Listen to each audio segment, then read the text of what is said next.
So let us discuss optical networks module 5 remaining part. So in optical transport network there are different layers. So a typical hierarchy of optical transport network layers are shown in figure A. Same way the hierarchy as specified by ITU, International Telecommunication Union Telecom Sector Recommendation 709, reproduced with the kind permission of ITU, shown in figure B. So this is the functional block diagram showing OTN layers. So International Telecommunication Union Telecom Sector Recommendation G709 provides information about the hierarchical structure and interface functionalities of the OTN by describing the four layers shown in the figure 15.14a. These are optical channel OCH, optical channel transport unit OTU, optical channel data unit ODU, and optical channel payload unit OPU.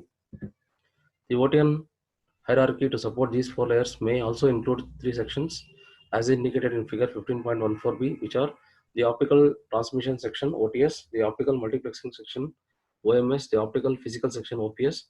These sections are further divided into a number of subsections N. The layers and sections in an OTN produce a confluence of inter and intra-domain interfaces, enabling optical signal transmission to reach from one end to the other using electronic, optoelectronic, or all optical interfaces.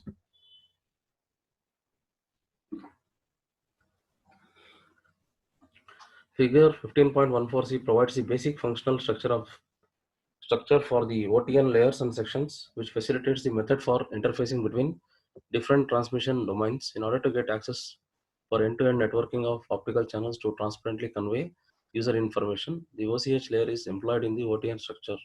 It also ensures connection rearrangement for flexible routing. Either full or reduced optical channel availability can be employed as required. The OTU layer gives additional functionality by adding forward error correction to the network elements and by allowing carrier operators to reduce the number of optical devices and switches used in the network. It also encapsulates two additional layers, the optical channel data unit ODU and the optical channel payload unit OPU. The ODU layer provides client independent connectivity, connection protection, and monitoring, whereas the OPU enables access to the payload information of SDH or SONET signals. Different physical sections of the OTN are interfaced based on the information obtained from OTS, OMS, and OPS respectively. The control plane of the OTN refers to a set of protocols related to signaling and routing for distributed routing control, connection management, and resource discovery when a connection is required to be established between two network nodes. Depending on the provision of fast, efficient, reliable network connection, the OTN can be made reconfigurable. Such an advanced type of reconfigurable OTN is referred to as an automatically switched optical network ASON.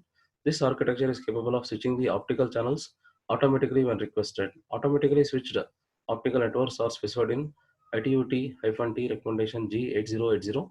Unlike SDH or SONET, the OTN is a transport layer that can carry 10 gigabit Ethernet GBE transmission from IP or Ethernet switches and routers at full bandwidth.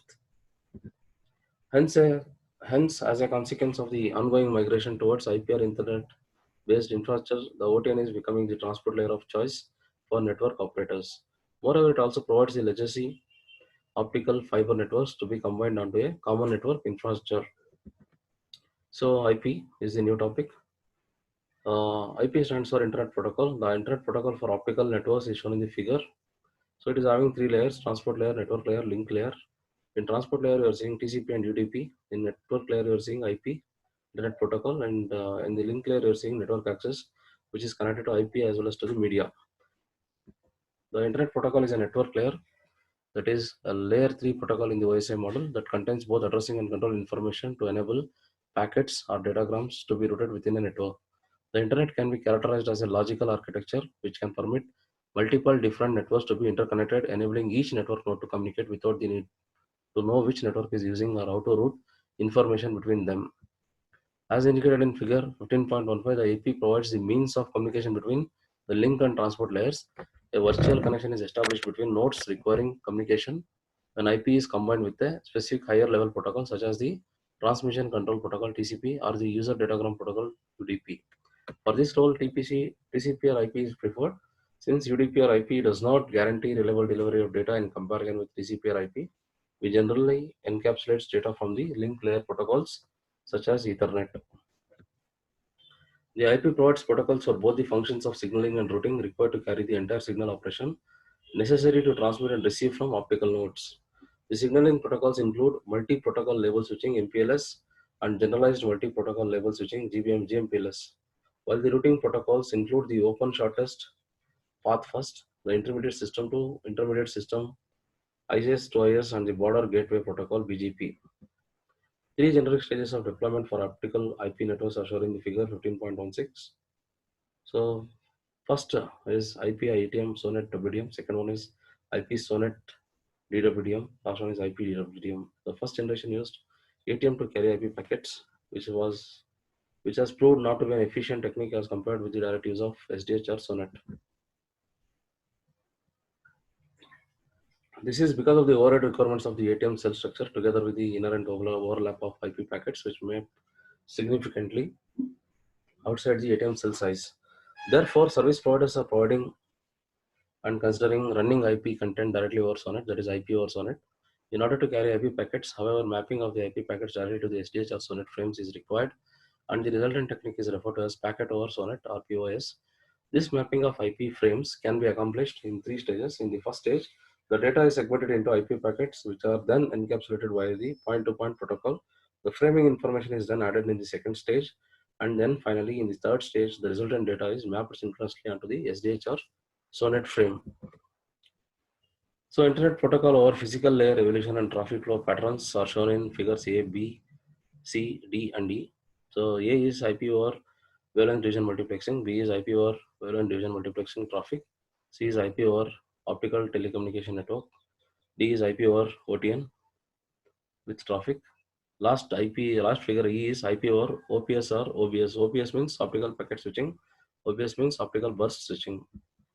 So if you take figure A, IP over a point-to-point WDM network employing optoelectrical conversion at the edges for the IP routing is shown in figure A. In this case, routers are directly interconnected with high-capacity point-to-point WDM links. Hence, the entire traffic is processed in the router at the packet level after converting the optical signal to the electronic domain and extracting packets from the signal stream. Therefore, most of the traffic processed by the router is transit traffic as indicated in figure B. The IP over WDM architecture utilizes the high capacity of the router, requiring high throughput and thus power consuming routers. Even though handling the transit traffic in a router at the packet level allows improved filling of the optical links due to statistical multiplexing, it increases the average delay and packet loss, which does not provide for an efficient network. In addition, it also introduces scalability problems since routers which are overloaded with transit traffic are not easy scaled in terms of increasing the number of high speed ports. IP over OTN, where the traffic which passes through a node without termination can be either switched in an OXC without optical to electrical conversion or be forwarded by the router or the packet level after electrical to optical conversion is shown in figure C. Both IP over WDM and IP over OTN can be considered as non-configurable since they rely heavily on the existing SDH or SONET or ATM based network hierarchies. IP over OTN does, however, allow the bypass of non-transit traffic by separately placing an IP router onto an OXC, which then provides a wavelength switching OTN layer. This functionality is illustrated in figure 15.17D. IP over OTN traffic is shown in figure D. In this case, the routing becomes independent of distance in the sense that traffic between any node pair can be routed in a single logical hub. Transit traffic can be therefore switched in the optical layer instead of being forwarded only in routers as depicted by the optical bypass indicated in figure 15.17D. Such optical bypassing is especially important since it reduces the traffic load on individual routers, thus reducing packet delay and network congestion.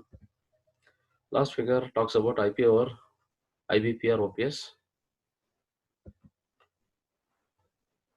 In this figure, an advanced version of IP over optical switches where the packets are switched in the all optical domain using either optical packet switches or optical bus switches has also been explored. The electrical to optical conversion, however, may still be required at the network edges for the control operation to enable access to the network. The successful implementation of such IP over optical switches depends on developments with photonic integrated circuits which are not yet commercially available. Such networks in which wavelength paths can be dynamically routed in an integrated manner are potentially highly reconfigurable. Next topic is wavelength routing networks. Optical layer is based on wavelength dependent concept, which it lies directly above the physical layer. Hence, the entire physical interconnected network provides wavelength signal service among the nodes using either single or multi-hop. This situation is illustrated in the figure 15.18. So 15.18 is wavelength dependent interconnection. First is fixed wavelength node, second one is wavelength convertible node.